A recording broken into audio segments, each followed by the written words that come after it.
Professor McDowell, I thought I might start, I'm interested in your views on perception, perceptual knowledge in relation to scientific understanding.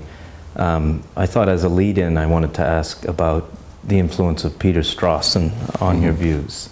Back from your Oxford days, was he your mentor? Well, not my mentor in a way that I regret. I think I first set eyes on him when his college, which became my college, was thinking of giving me a job. And that was a shame. I mean, I'd been an undergraduate and briefly a graduate in Oxford, and he'd been giving lectures, and I could have gone to his lectures, but I hadn't. I'd read maybe a couple of papers of his, but I didn't know his work. And then suddenly I became his colleague, grown up, as it were, and started to pay attention. But only when I was already, theoretically a self-moving philosopher. He didn't figure in my education.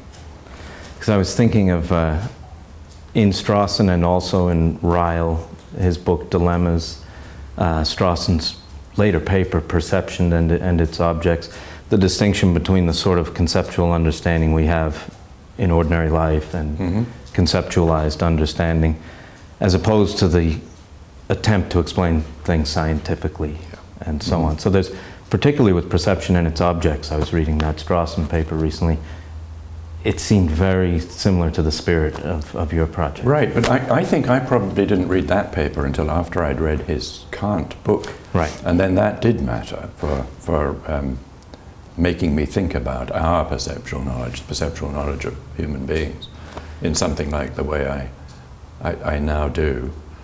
And curiously, Sellers, whom I know you are heavily involved with. Yes. I far on, actually, in my academic career. I first read Sellers after various people had said you should. And there was a kind of mesh between what I found in Sellers and ways I was thinking, I think, to a quite large extent under the influence of not Strawson immediately, but Strawson's Kant as seen by Strawson. That's good, because I wanted to ask you about that and to get to the Sellers as well. On the Strawson's Kant, there's the good Kant, the theory of experience, and in Mind and World, your famous book, you'll distinguish between the transcendental story, referring to things in themselves, and the theory of experience, which is the good part of Kant. And the theory of experience involves the possibility of experiencing objects in a world independently of us, involves potential self-consciousness and so on, and conceptualization. You remark in later writings that in Mind and World you had a certain view that the transcendental story was a bad idea, and that's Strawson's bounds of sense, certainly. What's your current tendency of thought on that? Is there a way of making a better account of the transcendental story that integrates it with the theory of experience? Well, I think I got the transcendental story, so-called, just completely wrong back then, and indeed it just was.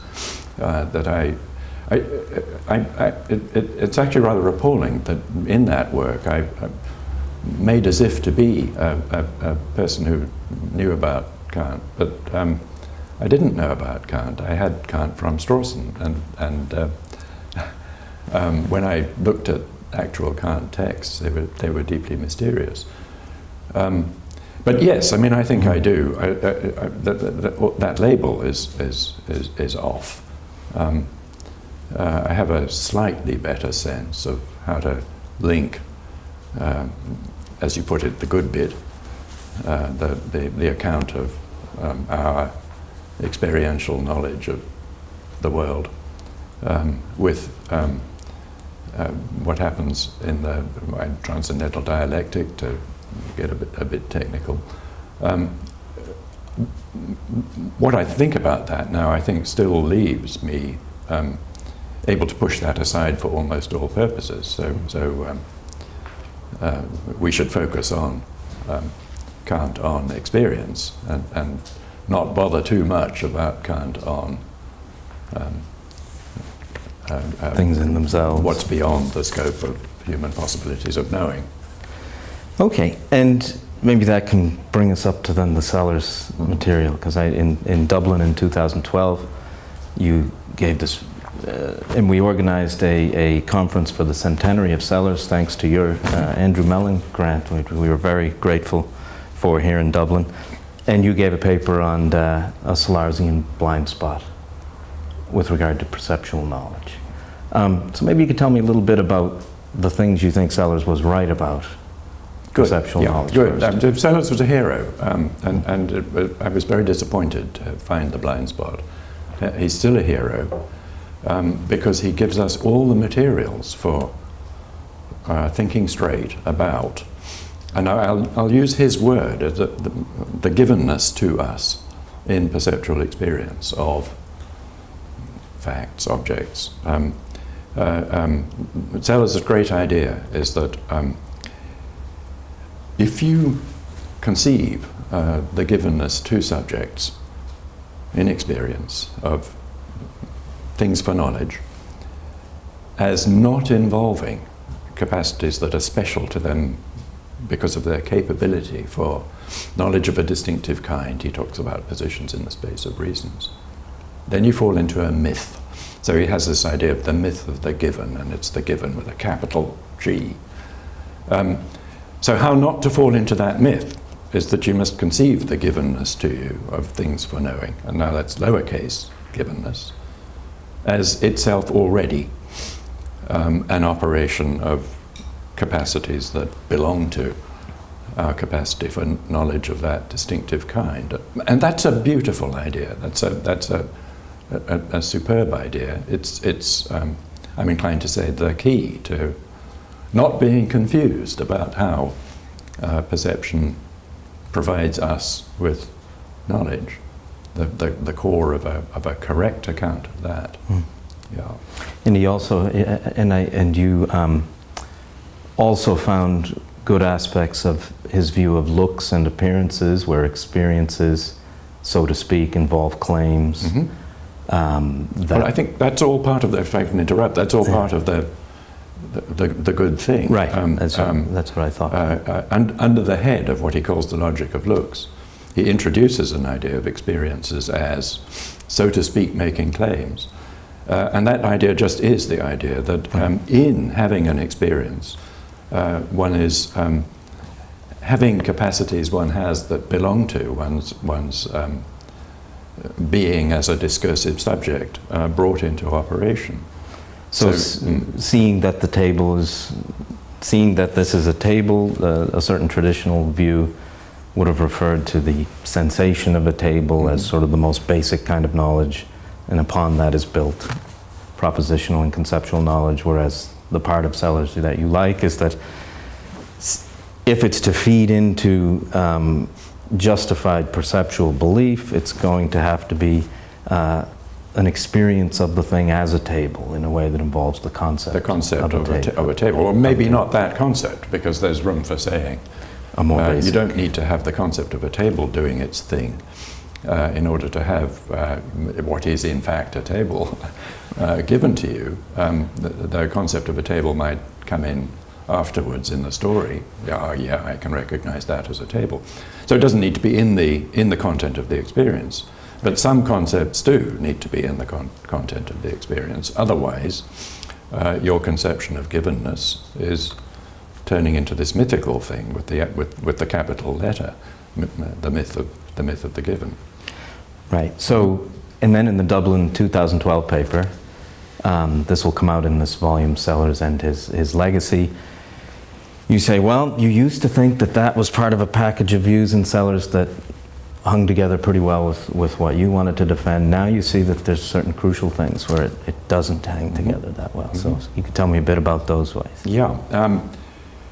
So the right thing for Sellers to have said would have been this innocent givenness that we're making room for by seeing getting a bit of it as itself already an operation of, let's say, conceptual capacities of a special kind that belong to us as discursive knowers. The right thing to say about that would have been, see, I have made room for a conception of the givenness to a subject of, say, a state of affairs, which is such that if a subject has a state of affairs given to her like that, and it's innocent, it's not mythical, she's in a position to know that things are that way. She's in a position that rules out any possibility that things aren't that way, because the state of affairs of things being that way is given to her without anything mythical. That's what he had it in his power to say. But then when you look at what he does say about the innocent concept of givenness that he's equipping us with, he doesn't put it like that, but that's good enough. He says, when a state of affairs is innocently given to a subject, we have here a kind of situation that doesn't entail that the state of affairs, he says, obtains. It doesn't entail that it's actual. So it doesn't even look like a conception of a state of affairs being given to a subject. It's called that, but from the fact that a subject is in that situation with respect to a state of affairs, it's given to her. It doesn't follow that things are that way. There's a space, there's a possibility open. And my sense is that that wrecks the very idea of using this idea of givenness in an account of how one knows that things are a certain way in the environment. So the way you spelled that out, if I remember it rightly, was both Sellers and you agree that the subject has to be aware of the warrant for their perceptual belief that this is a table. But the way Sellers tries to explain that warrant of an immediate, non-inferential perceptual belief, he does it in different ways through his career. In EPM, he sort of says you have to have knowledge of your own general reliability. So he agrees on the awareness, that you need awareness of your being, of the ground for your warrant. He thinks that sort of awareness has to be the capacity to say something about your reliability. I mean, it could be something fairly commonsensical, like being able to say the lighting's normal, or what do you mean, I can tell red things. And what you think is that misses the insight that it's in that kind of good case, it's the experience itself that directly warrants. And that kind of directly warranting has to be an indefeasible, conclusive warrant. Right. I mean, I think there's a completely general thought about knowledge, which is goes against the grain of things that many philosophers think. Yeah. Knowledge is, well, there's a standard sort of slogan, justified true belief. True belief by itself isn't enough. That's not knowledge. It could be a fluke that you lucked into believing something truly. You've got to have a kind of warrant. And I think the warrant's got to be conclusive for the truly believed thing to be known. I think it's actually unintelligible, but philosophers all over the place think it's got to be like this. The warrant can be inconclusive, and still the belief counts as knowing. And I look at that and think, look, if for all you know, it's not so. For all your warrants you in believing, it's not so. Yeah. How is this knowing that it's so? It isn't. So the warrant's got to be conclusive. And the really disappointing thing about Sellers is that he can't see that he's made room for an idea of a warrant that is conclusive. In the case of givenness in experience, for states of affairs, for instance, being given. Yeah, I find this, I don't have a snappy view on this. I find it difficult because, of course, he'll say you, of course, can't know what isn't so, and knowledge is factive. And if you could be in a position to know that the conceptual responses in this framework were adequate, then you, when you judge that so-and-so, then it's the fact that so-and-so that's present to you, you're directly open to it, and you're conclusively warranted. It's just that he thinks we have to be able to assess, since we know we've often been in conceptual frameworks where we seem to be in that sort of position, but we weren't, then the best we can do is to say, yes, it is a conclusive warrant if we're in the good sort of case, and you can't know what isn't so, and knowledge is factive. But the best we can do as in our situation is to say, I just judge that there's a table. I've been trained into making those kind of judgments. They're, as far as, they're generally reliable, and so on. So I wonder if he can accept the pragmatics of the factive nature of knowledge, and that it's true if you're in that state, it's factive, and if you're in that state, it's conclusively warranted. But there's a question of when you know you're in that sort of state. Well, exactly. I think that's central. A way of getting at what's going wrong in Sellers' thinking, in this disappointing region of it that I've been worrying about, is to focus on the idea of your knowledge that you are in, as you were putting it, the good state. So you've got some knowledge about the environment. Your warrant for the knowledge about the environment is an experiential state that you are in. If the experiential state that you are in is a state of having its being so given to you, then you are conclusively warranted in the knowledge about the environment. And then everything goes wrong when a thought starts to be active, and it was there in the way you were putting things, to the effect that you can't know that you're in the good experiential state, because you can suppose that you are in cases where you can innocently suppose that you are, in cases in which you aren't. So you can't know that you're in the good state. And then it's going to fall out of that. We have to settle for something less than a self-consciously had conclusive warrant.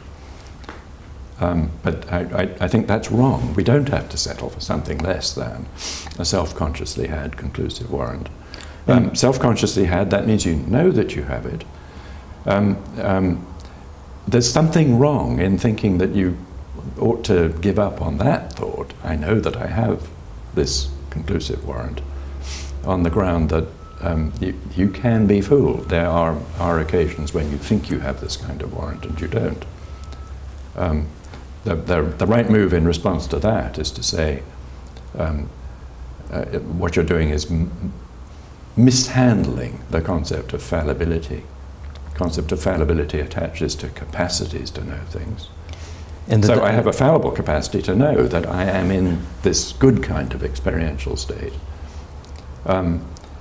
It's fallible, I said. That's to say, it can be fooled. I can think I'm in it when I'm not. But if I'm not fooled, then I am knowingly in that state. It isn't that I have to give up the claim to know. And even and Sellers wouldn't have standard skeptical worries of the sort that people sometimes get into when they make the move there that you disagree with saying, but he would have, it would show up in a different place. I think he would have a sort of Mauryan direct realist account within any framework. He's not worried about skeptical problems at all, about the veridical and non-veridical. He starts with knowledge, but he does. It shows up elsewhere, that in his uncertainty of whether you're in a conceptual framework that's adequate. And then I think your criticism might have bite there, that he has to just tell an internal story about the succession of frameworks. Well, I think it actually already shows up there's a fact about Sellers that I want to put by saying, yes, his heart's in the right place. He wants to start with knowledge. He wants to be immune to the standard boring skeptical issues that philosophers can't get themselves immune to. But if you look, you see that this place that he starts from, which he says is knowledge, it isn't recognizably knowledge. So the badness is in there already at the beginning. It isn't that later on he's going to confess to an anxiety about the status of the big conceptual framework in which it all fits. He really ought to confess to an anxiety about my knowledge right now that there's a glass of water in front of me. Which he doesn't his picture believe of that is up to a point good. It's based on a case of givenness to me, but then he can't see his way to thinking of the case of givenness to me as my being knowingly in a position in which it couldn't not be so that there's a glass of water in front of me. That's how I think it is with me. I'm knowingly in a position that excludes any possibility. And he's got the little possibility that it isn't so in there, in the best he can have in the way of my knowledge, a picture of my knowledge that there's a glass of water in front of me. Okay, there's obviously more that I'd want to say about that, but there's two other related things I want to make sure that we closely related, and they have to do with your two talks here at UCD, one responding to Tyler Burge on cognitive science and can cognitive science determine epistemology, and you want to draw a distinction. And then I also want to talk about your modification of your view in avoiding the myth of the given in response to Charles Travis, which you'll be talking about tonight. So on the first one, this has to do with then the disjunctive view of perception that you have. When you're in the innocent case, the direct presence of the objective reality to you is what that experience of that object is what warrants your perceptual belief, and it does so with conclusive warrant. And then there's the case of seeming to be a seeming seeing of that kind, where there is no object that's present to you. And Tyler Burge argues that that cognitive perceptual psychology tells you that there's a state that's in common between the seeming seeing and the successful seeing, and he doesn't think that you can adequately account for that. Tell me some... Well, it isn't just that there is a state that's in common. That might be routine. It's that the most basic, most fundamental state in either of the cases is common between the two of them. I mean, at all kinds of different levels one might find common states, but at the level that's fundamental for purposes of a scientific understanding of perceptual states, perceptions and merely seeming perceptions go together. And about that I think he's dead right, but he thinks it follows from that that there are no good purposes for which you can pull perceptions and seeming perceptions with matching content apart, which is what I do, what I think actually epistemological sanity requires. And in this new paper, you had a previous reply to Burge, and then this is developing it further. You do a fairly, there's a certain sense to which you want to say not only is cognitive science doing its thing in its way, but there's a legitimate notion of representation and computation such that, the input to the retina and then the upshot, in one sense, in the two cases, is involves the same computations and representation, and that's a significant thing you're saying in ways that you didn't put it quite before, but you're saying it's still parasitic on. I'll let you express it at this point. Yes, the reason I didn't, the reason I was putting it the way I was putting it yesterday evening has to do with the ins and outs of this argument that I've been having with Tyler. I mean, you're right. I mean, he began it. He out of the blue attacked epistemologists of my stripe on the ground that we were flying in the face of well-established science. And I wrote a response saying, no, I anyway, I mean, he was attacking all kinds of people, I anyway am not flying in the face of these well-established results, procedures of empirical science. And then he wrote a response to my response, the main thrust of which was, you couldn't think that that was an all right thing to say unless you were just abysmally ignorant of the science that I'm saying you are contradicting. So I really did want to talk in a little bit of detail about what he says the science does. To fend off this accusation of being just ignorant of it, I'm not ignorant of it. I know what it does. What it does is just fine. And I gave a sketchy account of the general shape of this thing that it does. Somebody in the audience yesterday pointed out that people who call themselves cognitive scientists do a lot of other things too, but that's what they do, and that's a thing they do, and that's what Tyler picks on. What he calls so they explain perceptual states in a way that starts from sensory input and works through computations and gets to responsivenesses to environmental circumstances, distal circumstances. Starts from proximal stimulation, as they say, and then gets to responsivenesses to distal circumstances by computation. And you can, in effect, write a computer program and have it as your theory of how a perceptual system does a bit of that. And then you've got a good project of looking to see if you can find a realization of this program in the relevant neurophysiological goings on. And what I wanted I wanted to put some detail onto the claim. Yes, I know that that's a good thing to do. Many good cases of that have been done.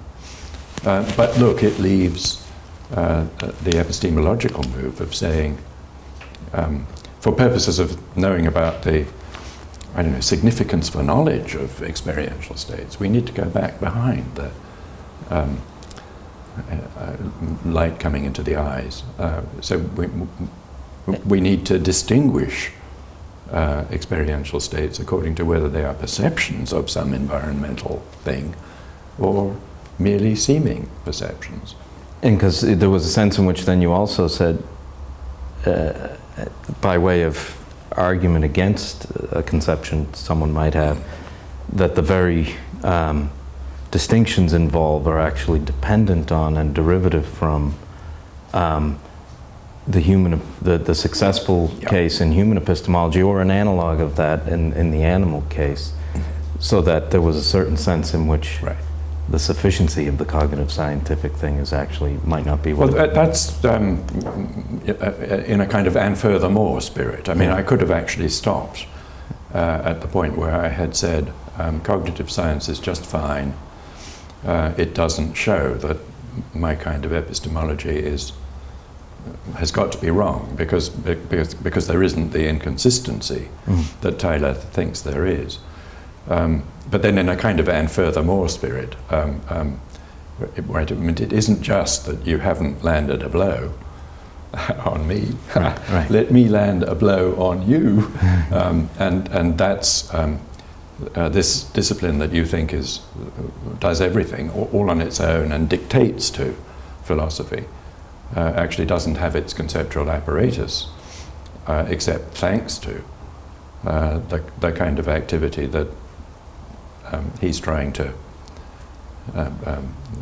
reject. And does I don't really need that. That was you didn't land a blow. I could have stopped there. Right.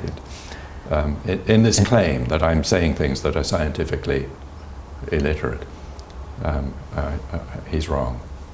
And does, in the case of human perceptual knowledge and the disjunctive account, sometimes the objection is that there's not enough robust account of why the two cases are indistinguishable to the subject. Now you can say they're both states of appearing or it's seeming, and you can give a kind of epistemological account of the seemings, and you can give a cognitive scientific account. Does your somewhat more robust account of what cognitive science is doing, and with the proximality principle, and that there's computation and representation, although it's derivative in the end, do you want to appeal to that, to also say that can be part of the explanation of why they're indistinguishable even at the epistemic level? Well, it might amplify a kind of explanation that everybody knows anyway. So I don't think it's necessary, but it doesn't hurt. It's something like that.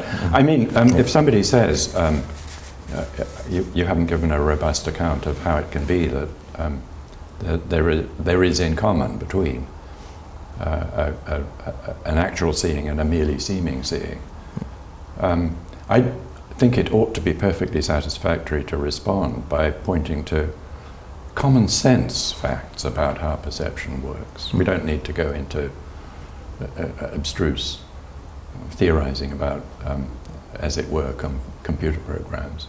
I mean, thinking about things like illusions of bentness in sticks. You put a stick in a glass, a straight stick in a glass. It looks bent. Why? It takes only a little bit of reflection about how vision works. Looks connects with vision. And a little bit of physical knowledge about transmission of light through different media. And it helps if you know a bit about things like refraction. To make it completely unsurprising that, and now I'll switch into a proto-cognitive science move, completely unsurprising that there's something bent in the retinal image caused by light coming off a straight stick in a glass of water. No, and that feature of the retinal image is going to have a kind of match with a feature of the retinal image caused by light coming off a bent stick. Right, it's completely unsurprising that when straight sticks are in water, I mean, if you know enough about how light travels, completely unsurprising that the look matches in a certain respect the look of a bent stick not in water. And I won't push this here, but there's a certain extent to which I think Sellers in The Myth of Jones and positing non-conceptual sensory states, prior to stronger things he does with the scientific image and with qualia and so on, just to some extent he's appealing to something like that common sense scientific explanation, I think. But I want to also make sure we get to, which I find very... Just if I could say one more thing. I mean, I was talking about retinal images, and then it wouldn't hurt if someone knew a lot about how, starting from a retinal image, the visual system arrives at representations of straightness and bentness. That would just locate in a bit of cognitive science if one knew it. The routine intelligibility of the shared look. But we don't need that to have the shared look in a case like that. Well, I think that's routinely intelligible. That's why Sellers says, to some extent, this is perfectly fine. He says in EPM, the section 4 or 5, where he's giving the epistemological account of looks and seems, he says we could stop here, and in a sense we'd be missing nothing, but in another sense there's a more searching causal explanation which doesn't. So that is a very interesting topic for me, but equally interesting is what you'll be talking about tonight in the change in view, or the modification of the view in response to Charles Travis's criticisms. And this was first in the Avoiding the Myth of the Given paper. Could you tell me a little bit about that? Maybe with your nice cardinal bird example, I found a helpful way to do it. Yes, I'm actually not going to be talking much about that tonight, but this connects up with what we were talking about earlier. Sellers' great move, which I think is a Kantian move, how to see to it that a conception of givenness that you're working with, if you think of things given to you in perceptual experience, doesn't fall into the myth. You fall into the myth of the given, capital G, if you think you can have things given to you in experience. Where having them given to you isn't an operation of capacities of a special kind, capacities that belong to your being, capable of a special kind of knowledge, a discursive being, self-consciously rational being. That's where we were. That's Sellers' good move. And Charles Travis is, this will be a tendentious way to put it, deaf to any of that.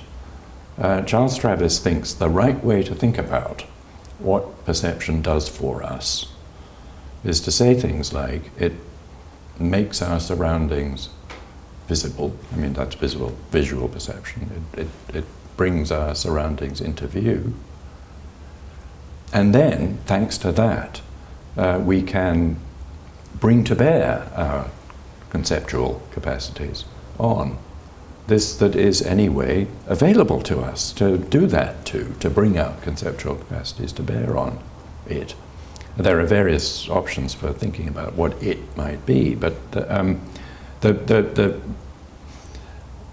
sort of key feature of this picture of Charles Travis is having something in view is mythical givenness, according to Sellers, because the special capacities are not in operation in that. They kick into operation, so to speak, when you make something of what you anyway have in view. And now, I thought I could partly placate Charles Travis, taking a small step in the direction of saying that. I mean, I will not go the whole hog, because that'll be falling into the Sellers' myth, and it's a great insight of Sellers that it's a myth.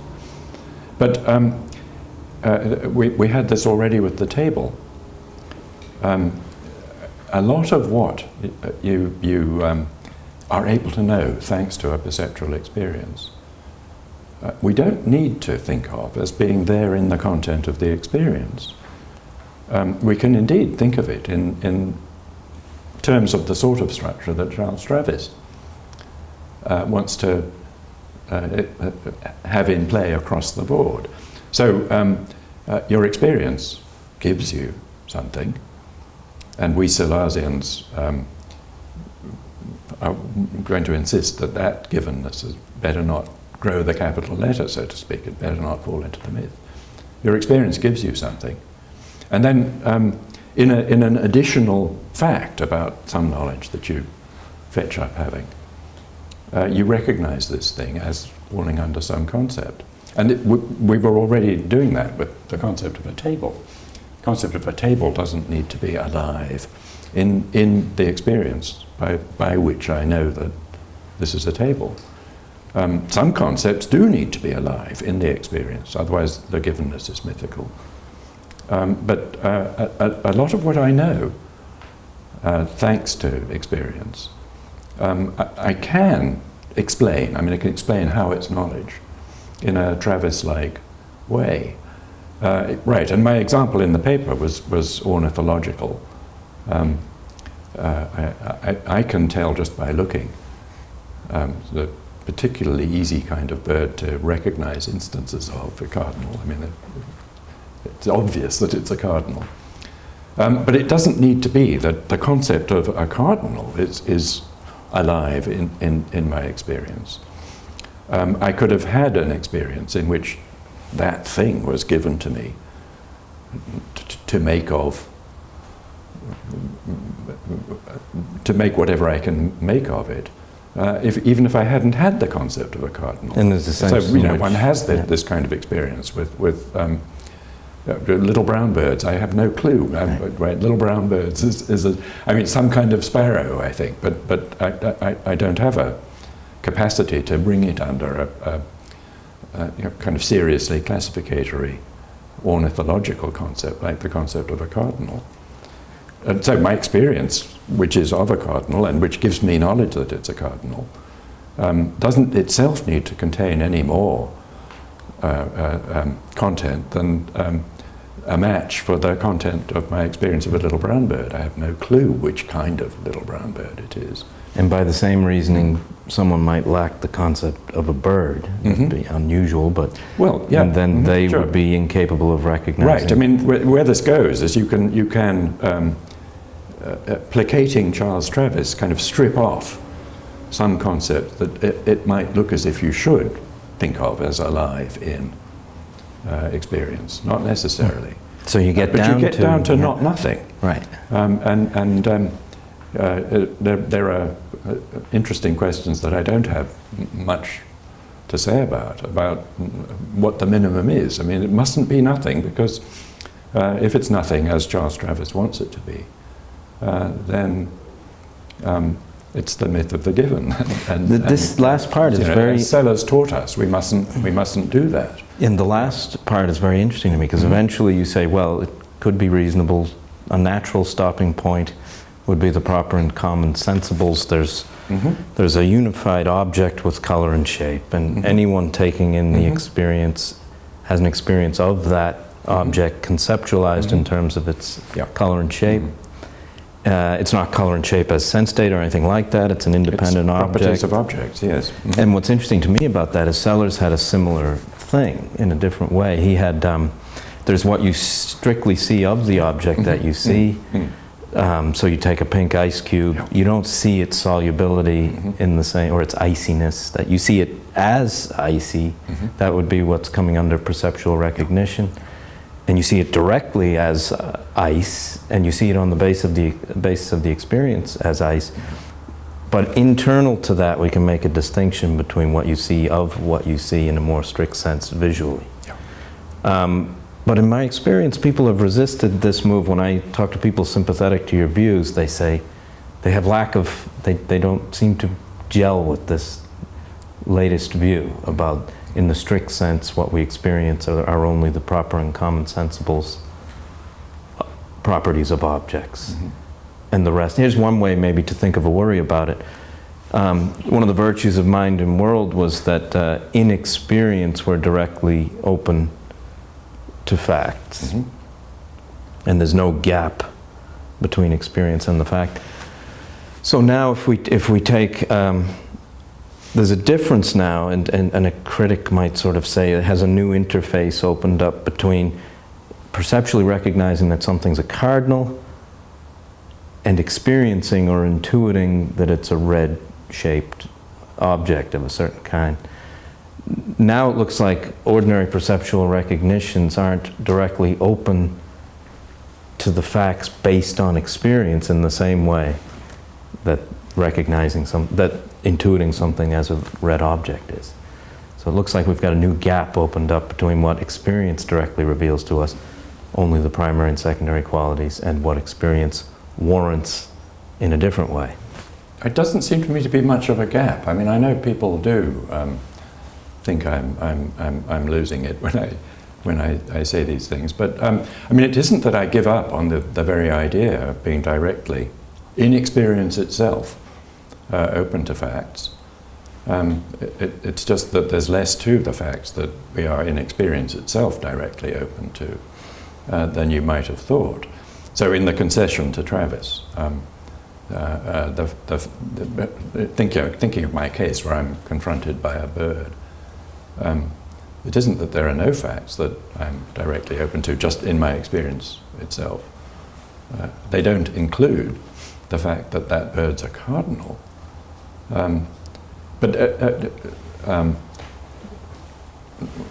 Now tell my story about how I know that that bird's a cardinal. It doesn't seem to me to be right to say you're making its being a cardinal something too remote from what I've got. I mean, it's a capacity to recognize cardinals when I see them. I think it actually helps to think about capacities to recognize individuals. If Bill Clinton came into this room, right, we would know that's Bill Clinton. Does its being Bill Clinton have to be in there in the content of our experience? I mean, those of us who believe that experience has content at all. And now I'm quite impressed by the thought. I mean, maybe Bill Clinton's a bad example because you'd be hard-pressed to find someone who wouldn't know that it was Bill Clinton. But you could. Not everybody can recognize Bill Clinton at sight. And now I find it quite plausible that what's there in the experience itself, yours and mine, we know that straight off that it's him. And isn't more than what's there in the experience of this imagined person who doesn't know straight off that that's who it is. A lot is given to all three of us, I mean, you and me and this imagined person, distinctive arrangement of the facial features, that's what mostly one recognizes people by. Well, that's given to all of us in the experience itself. And you and I are different from this other person, not in that our experience has more in it, but in that we have this immediate ability to know, presented with that distinctive face. Yes, that's Bill Clinton. And does the object Davidson's reply to the mind and world story that the nothing is missing response, that there's an object that causes a propositional response, and that's perception when it's in a certain way. You say, in mind and world, for all you said there, that might have looked like a good rebuttal. This is in the voiding the myth of the given. And then you say, well, here's a story I can tell. It's not just the object, it's the conceptualized object in experience in some fundamental sense that then causes different propositional takings or recognitions, perceptual recognitions. But is there an analog then of the same?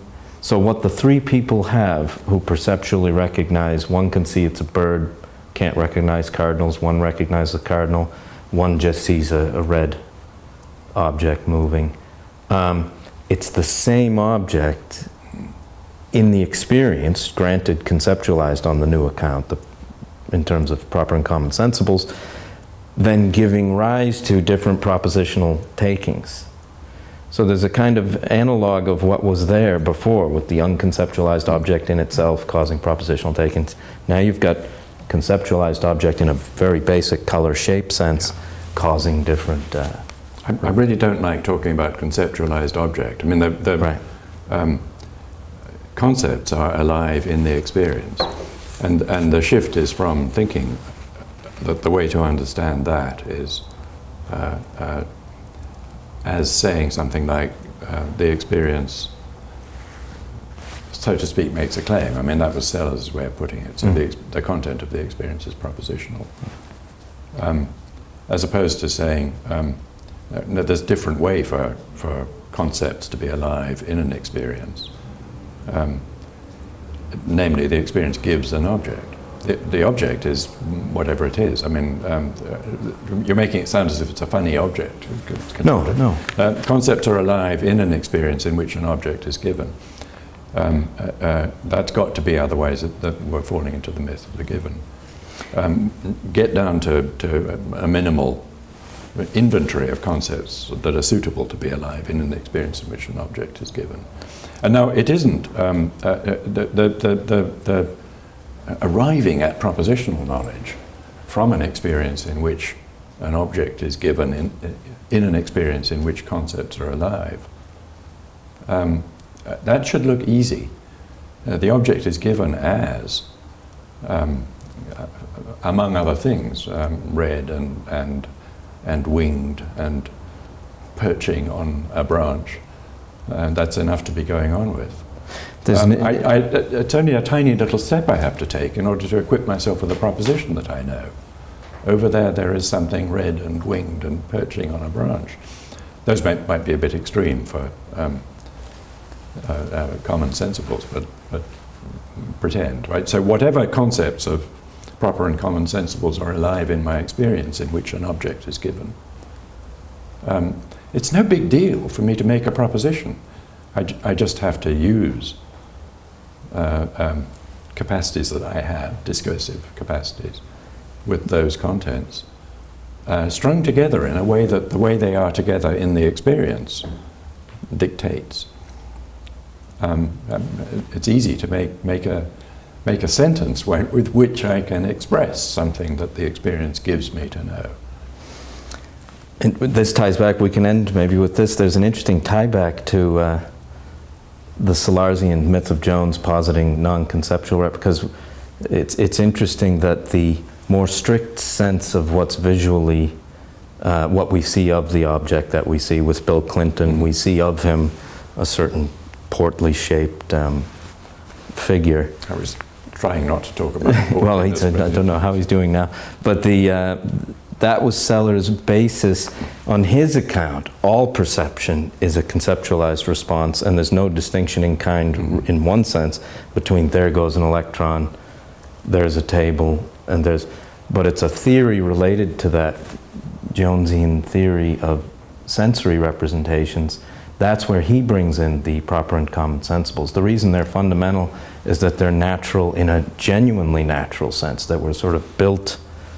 So this is my view, at any rate. He has a different view from yours, where the perceptual recognition and the intuiting would be of a piece as far as their conceptual responses and their perceptions if they're non-inferential.